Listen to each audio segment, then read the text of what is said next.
O que você pode dizer sobre mim apenas me olhando? Assim, basicão, apenas pela minha aparência. Talvez algumas pessoas comecem assim, ele usa óculos, né? Então deve ser um cara muito estudioso, uma pessoa que lê, de repente trabalha ali lendo alguma coisa. Quem sabe? Você pode falar alguma coisa olhando para minha aparência, né? O que você consegue olhar e falar sobre mim? Olha para mim agora rapidinho e pensa. Algumas pessoas começariam pelo que elas dizem ser o óbvio, né? Iam olhar e falar assim, bom, ele é homem, tá com uma roupa um pouco social, ali, né, um leve social, aliança de casado, na mão esquerda, óculos, provavelmente é religioso, né, tá ali usando o crucifixo, deve trabalhar com leitura, a pele aparentemente não é muito queimada ao sol, então não trabalha ao ar livre, deve trabalhar dentro de algum lugar. Professor, né? Casado, professor religioso, família de bem. Pois é, essa seria a análise básica, né? Se não fosse por alguns pequenos detalhes. Bom, primeiro, como vocês podem ver, na verdade esse óculos não tem nem lente, né? Isso aqui não é nada. Eu tô com um foco de luz aqui no meu rosto, na lateral, mas se você observar pelo reflexo do meu relógio, dá para ver se fosse realmente um óculos de grau, ia ter uma lente aqui, ela estaria refletindo provavelmente a luz que tá aqui do lado.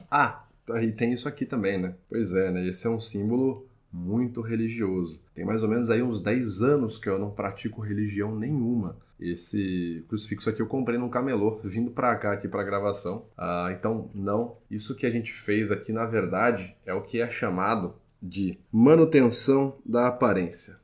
A manutenção da aparência é um termo muito utilizado, principalmente quando fala-se sobre manipulação ou, por exemplo, processos de interrogatório. Quando a gente está realizando um interrogatório, muitas vezes o suspeito tenta passar uma imagem muito positiva para que as pessoas que estão interrogando ele, ou até mesmo se ele estiver numa audiência, por exemplo, o júri, interprete ele como uma pessoa bacana, uma pessoa honesta, alguém que não teria feito aquilo. Mas nada mais é do que puramente enganação. Mas se você observar, nem tudo que eu disse nessa minha análise é de fato 100% mentira. De fato, se você observar, minha pele ela aparentemente não é muito queimada de sol. Pode indicar sim que eu não trabalho exposto ao ar livre, né?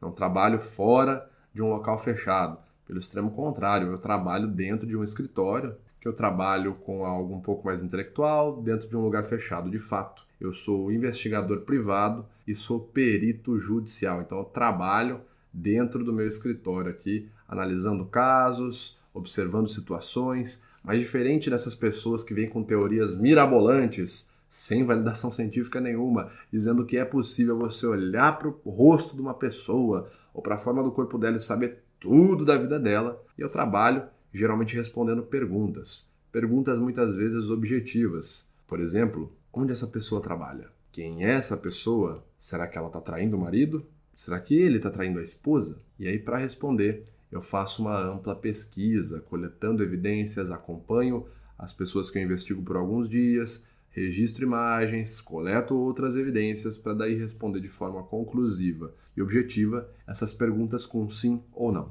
Sim, teve traição. Não, não teve traição. Entre várias outras situações. É isso, basicamente, que um detetive faz. Mas esse tipo de trabalho, né, essa forma de lidar com a minha vida profissional, acabou virando meio que um modus operandi da minha vida pessoal. Eu, Vitor. Eu acabei utilizando essa forma de organizar a mente, buscar evidências, observar bem a situação antes de tomar uma decisão no meu dia a dia. Você fala assim, o que ajuda? Bom, ajuda muito, por exemplo, a lembrar onde você deixou a carteira, onde você deixou, de repente, teu celular, chave do carro, ou até mesmo você pode utilizar essa habilidade de observar bem detalhes, fazer os questionamentos certos, pesquisar muito bem quando você estiver se relacionando com alguém. Quem nunca começou a se relacionar com alguém, passou aquele momento ali inicial da paixão, estava super feliz, até que um belo dia foi e descobriu que estava sendo traído, estava sendo traída, não é? E numa situação dessa só resta ali recorrer às drogas, né? O álcool e as músicas sertanejas. Mas enfim, o fato é, essa forma de pensar, né, que a gente costuma falar que é o pensamento mais lógico ou a lógica fria, ela não só é utilizada, não tem apenas a sua serventia em situações triviais, como por exemplo lembrar onde você deixou um objeto, mas ela pode ser aplicada em contextos onde o resultado da sua aprovação, enfim, o resultado daquela situação, o desfecho, depende da sua performance e como você vai ser avaliado socialmente. Por exemplo, uma entrevista de emprego, uma conversa muito importante, uma ligação, uma reunião, uma abordagem de vendas, por exemplo, e vai depender dessa interação social, do seu desempenho nessa interação, para que você obtenha sucesso. É aí que muitas vezes a gente utiliza o pensamento lógico, principalmente para conseguir observar situações, ver o que está acontecendo de fato e não ficar ali sofrendo. Porque se você vai no piloto automático, no nosso modo instintivo, todos os contextos onde você terá uma interação social, sinto lhe dizer, mas na maioria das vezes você vai cometer enganos, tá? Conforme Muriel Sullivan, Paul Ekman e outros pesquisadores já nos mostraram, a capacidade humana, sem treinamento adequado, para avaliar uma situação em tempo real e julgar se está sendo ou não enganado, é de 50%. Ou seja, se você for no seu modo intuitivo em todas as situações, a capacidade do seu sucesso numa performance ali, numa interação social, equivale a jogar uma moeda para cima e tirar no cara ou coroa. Por isso que é muito importante lembrar-se sempre de fazer perguntas, questionar e analisar a situação. Não tentar sempre ir para o emocional, não tentar sempre ir para o intuitivo. Esse é o nosso principal objetivo aqui hoje. Eu sigo, inclusive, alguns pontos que a própria psiquiatra norte-americana, Mariah Konikova, mostra em seus trabalhos. Ela diz que uma forma de exercitar esse lado mais crítico no nosso cérebro e ficar cada vez menos ligado no nosso piloto automático é fazer perguntas. Muitas vezes a gente simplesmente sai aceitando tudo que é falado, a gente nem questiona. Então ela fala para sempre chegar num lugar, numa situação e olhar o contexto e o cenário em volta. Começar a fazer perguntas. Olha só, que copo é aquele? Quem deixou aquele copo ali? Será que eu tenho alguma evidência de quem deixou aquele copo? Quantos objetos da cor vermelha eu vejo nesse cenário agora? Quantos objetos da cor azul? E por aí vai. Isso torna cada vez mais o seu modo crítico ativo na sua mente. Você fica cada vez menos no seu piloto automático. E esse método de fazer perguntas foi basicamente o que me salvou de entrar numa catástrofe numa das minhas principais entrevistas de emprego até hoje. Ela aconteceu alguns anos atrás e eu lembro que eu estava com muito medo, comecei a ficar muito nervoso, especialmente quando eu olhei para o rosto ali do meu entrevistador e eu tinha certeza que ele estava odiando a entrevista e eu tinha certeza que eu ia bombar. E naquele momento, naquela época, eu tinha todos os motivos possíveis ali, todas as justificativas emocionais para me sentir daquele jeito. E naquele momento eu era uma pessoa anônima e o assunto linguagem corporal não era nem tão comentado e muito menos comentado de forma séria. Era sempre algo em tom de, um truque de mágica. E eu lembro quando essa pessoa veio falar comigo e me chamou nas redes sociais para conversar, eu falei, meu Deus, o que está acontecendo aqui? Era ninguém mais, ninguém menos que Maurício Meirelles, um dos maiores comediantes da atualidade, um dos maiores comediantes brasileiros. Era uma figura muito famosa, eu não fazia ideia o que esse cara queria falar comigo, né? Eu era da linguagem corporal, ele era da comédia, mesmo assim a gente trocou uma ideia e ele me queria para conversar com ele, para tomar um café lá na empresa dele. Eu topei, eu aceitei e eu fiquei ansioso. Veja bem, a ansiedade ela é uma sensação natural do corpo humano, tá certo? É algo normal. O problema é quando a gente não consegue ter controle dessa ansiedade ou quando ela acaba gerando uma série de pensamentos hipercatastróficos para o nosso futuro. A gente começa a imaginar o futuro e pensa que só vai acontecer coisa ruim. Não tem como você controlar o futuro, falar vai acontecer isso. O que você pode então é buscar por evidências para te ajudar a entender a situação que você está. Naquele momento, quando eu fui chamado para uma entrevista de emprego, eu coloquei em prática exatamente o que eu faço. Fui pesquisar, levantar dados. E evidentemente, quando você começa a pesquisar muito, você acaba achando mais coisa. Em determinado momento, eu acabei vendo ali uma outra personalidade, uma figura chamada Caio, que era sócio do Maurício Meirelles na empresa deles. Comecei a pesquisar sobre o Caio também e vi que, diferentemente do Maurício Meirelles, o Caio era uma figura muito mais carrancuda. Ele era um cara bem mais fechado, bem mais na dele, não era tão expositivo, tão brincalhão como o Maurício. Mesmo assim, eu pensei, cara, é melhor eu ter algo em mente, caso eu vá conversar com esse Caio, melhor eu estar preparado. Como seria eu conversando com alguém que não gosta do meu assunto ou que não tem conhecimento do meu assunto? Como que eu faria isso? E ali eu comecei a ensaiar pequenas abordagens em casa. Bom, chegou o dia, eu fui para a empresa, estava lá 20 minutos adiantado na frente da empresa, adiantado do horário que a gente tinha marcado. O Maurício Meirelles me fala, cara, manda uma mensagem. Eu tô meio que enrolado aqui, vai subindo aí, vai conversando com o meu pessoal, com a minha equipe. Falei, opa, tudo bem. Peguei o elevador conforme ele solicitou, subi, cumprimentei um dos sócios do Maurício Meirelles, cheguei na sala de reuniões, ali sentei e na minha frente, para minha surpresa, estava quem? Ele mesmo, o sócio Caio. uma posição digna de Dom Corleone, me esperando ali para a reunião. Achei que ia ser o julgamento da minha alma, para falar a verdade. Eu mal sentei, observei a linguagem corporal dele. Ele estava com o notebook dele na frente dele, né, no corpo dele, entre eu e ele, notebook ali na mesa. Ele deu uma pequena olhada para mim, olhou e falou assim: o que você faz mesmo? Você não é comediante, né? Começamos a conversar. E aí sim eu comecei a suar frio. Eu começava a falar um pouco aqui. E ele demonstrava umas reações negativas. E fazia uns comentários do tipo: ah, mas isso aí que você faz não é muito legal, não sei o quê, não vejo muita coisa nisso, não vejo muita graça. E eu percebi que eu estava começando a ficar nervoso, né? Eu comecei a observar comportamentos faciais nele, por exemplo, microexpressões de desprezo, né? E uma microexpressão, para quem não está familiarizado, desde a década de 60, a gente obteve evidências nas pesquisas entre outras nacionalidades, né, inclusive sobre civilizações não letradas, como por exemplo os Papua Nova Guiné, tá certo? A tribo dos For, e civilizações letradas orientais e ocidentais. O comportamento facial dessas civilizações, isso é uma teoria inclusive proposta por Charles Darwin há mais de 100 anos e pesquisada por vários pesquisadores desde a década de 60, entende-se que, independente se você está numa civilização não letrada, no Oriente, no Ocidente, ou numa civilização letrada, o seu comportamento facial, quando você sente uma emoção, é o mesmo. As microexpressões faciais universais, além de serem universais, são inatas. Tanto que pesquisas feitas com pessoas cegas de nascença atestam o mesmo comportamento facial de pessoas que não são cegas. Com isso em mente, e também me tratando de um perito facial, porque eu tenho certificação na área das microexpressões faciais, eu sempre analiso as pessoas. Naquele dia, eu analisava o comportamento facial momentâneo do Caio e via desprezo. Veja bem, eu estava numa situação onde eu estava ficando bem ansioso. Era uma entrevista de emprego super importante. Eu era um cara anônimo, tentando crescer no início da carreira. Aquela entrevista era muito importante. Então era natural que eu começasse a ter pensamentos catastróficos associados à minha pessoa. Aí ele me odeia, esse entrevistador. Ele não gosta de mim. Eu reprovei, eu mandei mal, etc e tal. Nesse momento, a gente tem que ter uma visão em terceira pessoa, tentar sair ali do cenário e olhar a situação por cima. Quando eu fiz isso, eu lembro que eu pensei assim: peraí, o que eu não estou fazendo aqui? Eu não estou fazendo perguntas. Lembra que eu falei lá no começo? O que você pode falar sobre mim olhando para a minha aparência?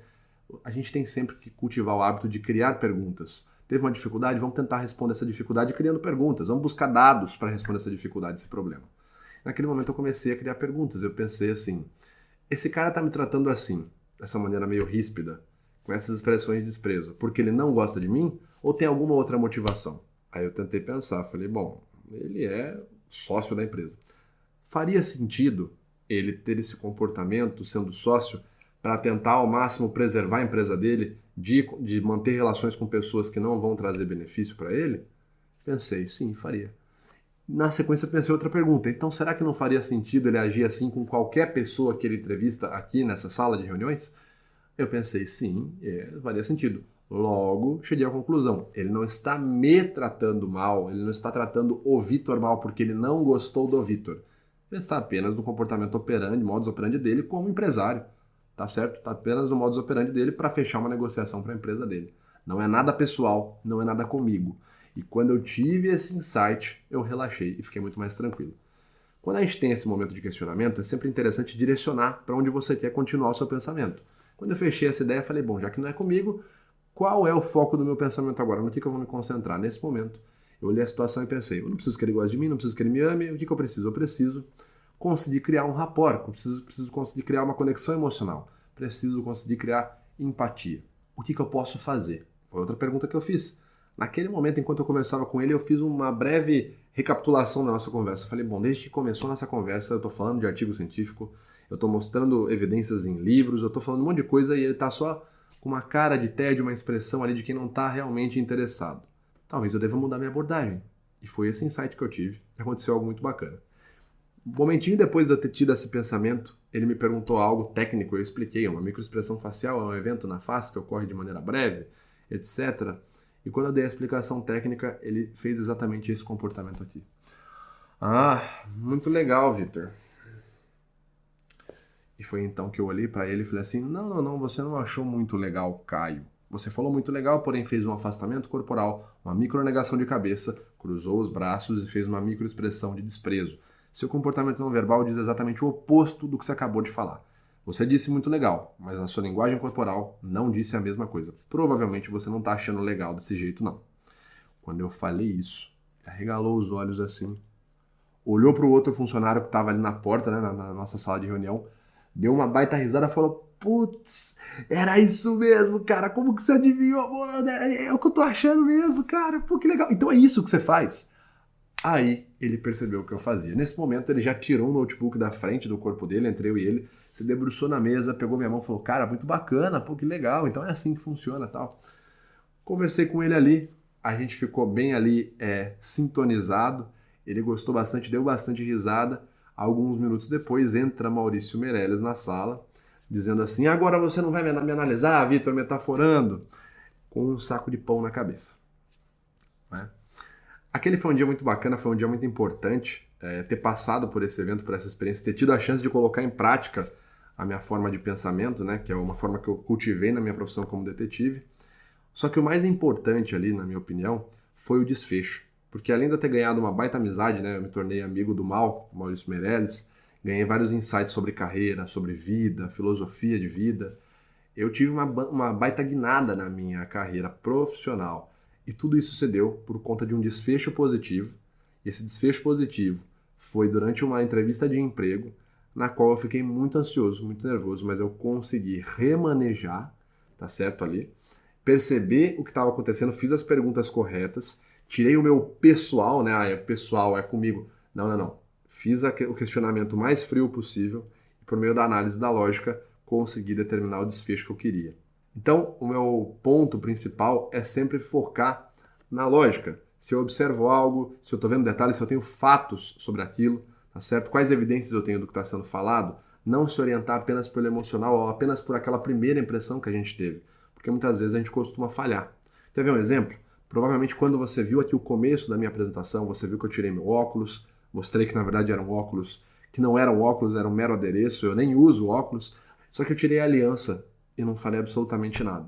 Muitos pensaram que na verdade eu não sou nem casado. Eu sou casado. E no momento que eu tô aqui, inclusive quando eu tava vindo pra cá, eu tava conversando com a minha esposa e a gente lembrou de como que foi o começo do nosso namoro. E eu tava prestes a terminar com ela, a gente tinha 2, 3 meses de namoro. Eu tinha certeza que ela simplesmente não gostava do nosso relacionamento, que ela não estava confortável. Ela não respondia as mensagens de bom dia, não tinha um comportamento assim de estar querendo sempre conversar, ela era muito quieta. E eu lembro que um dos pontos principais foi quando um dia ela foi fazer uma consulta no médico e ela perdeu a aliança dela de namoro. A gente tinha uma aliança de namoro. E eu lembro que eu falei: poxa, ela perdeu a aliança e nem me contou, cara. Fui descobrir uma semana depois. Falei: pô, acho que realmente ela tá meio desinteressada. Pensando, refletindo, eu pensei assim: bom, e se ela na verdade for uma pessoa tímida? E se na verdade for uma coisa dela não falar muito sobre? E se ela não me falou da aliança porque ela ficou com vergonha e não sabia como falar? E ali eu fiz um acordo mental. Falei: vou passar a observar ela e ficar com menos esse conceito na minha cabeça. Vou tirar esse conceito pessoal e vou observar os fatos. Vou ver o que fatos eu tenho sobre ela. E aí naquela época eu percebi que ela não só não se comunicava com ninguém, ela não se comunicava direito com as amigas dela, não tinha um sistema, um ecossistema de comunicação com os familiares dela, com os pais, ou seja, ela era realmente muito tímida, tá certo? E de fato ela depois me contou que a aliança foi porque ela perdeu e ficou com muita vergonha de falar. 5 meses depois desse meu pensamento, a gente ainda estava namorando, né? E ela já tinha conversado comigo várias vezes e ela decidiu se abrir para mim. E aí ela chorou e falou: olha, você é a primeira pessoa que me entende. Eu sempre fiquei com vergonha, sempre fui tímida, nunca consegui conversar com ninguém. Você é a primeira pessoa que consigo conversar. Eu tinha acertado a minha dedução sobre ela. E hoje, 7 anos depois, nós estamos casados e a nossa primeira filha, né, a nossa Laurinha, tá aí fazendo aniversário de 4 meses. Então a lição que eu tiro disso tudo, a lição que eu levo para a vida é: não confie 100% nas impressões que você tem emocionais sobre determinada situação. Elas podem te enganar. Busque por evidências e busque avaliar a situação com base em fatos e não apenas com base em emoções. Era isso que eu tinha para dizer. Muito obrigado.